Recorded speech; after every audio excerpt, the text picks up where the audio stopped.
sont à la fois, je dirais, le dernier maillon social, éducationnel. Là, quand tout le reste n'a plus fonctionné, les travailleurs de rue sont encore là. C'est aussi le premier maillon. C'est vrai qu'on est en première ligne des réalités.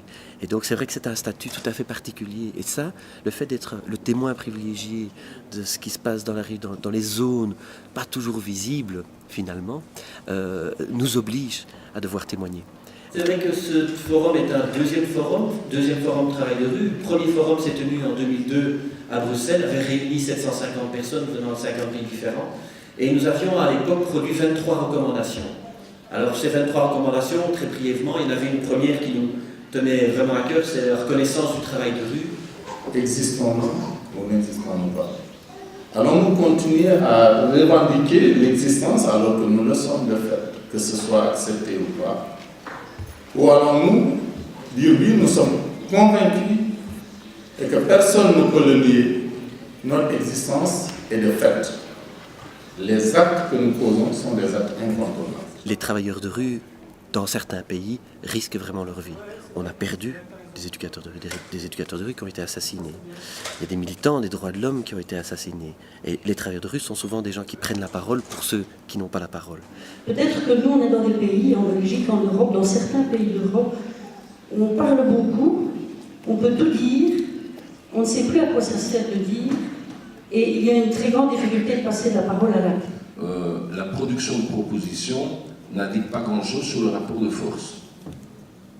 Où elle indique quelque chose sur un rapport de force à la marge. Alors je mène la réflexion plus loin.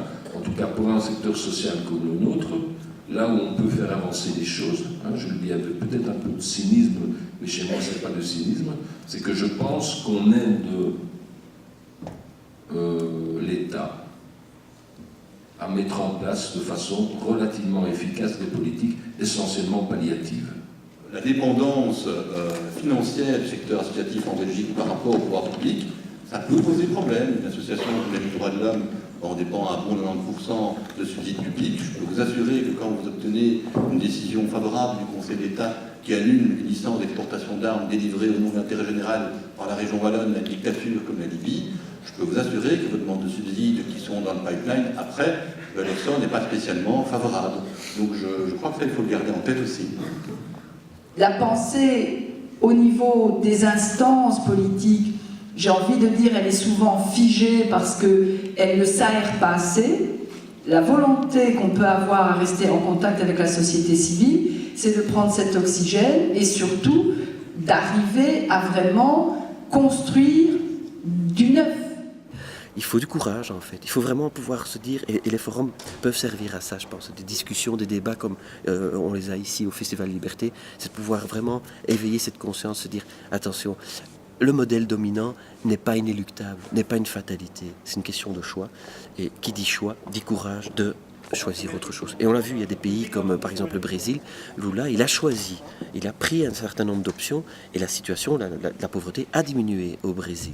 Donc c'est une question de choix et d'imagination aussi, de pouvoir se décaler du modèle préétabli qui a l'air dominant et qui a l'air inéluctable, quoi.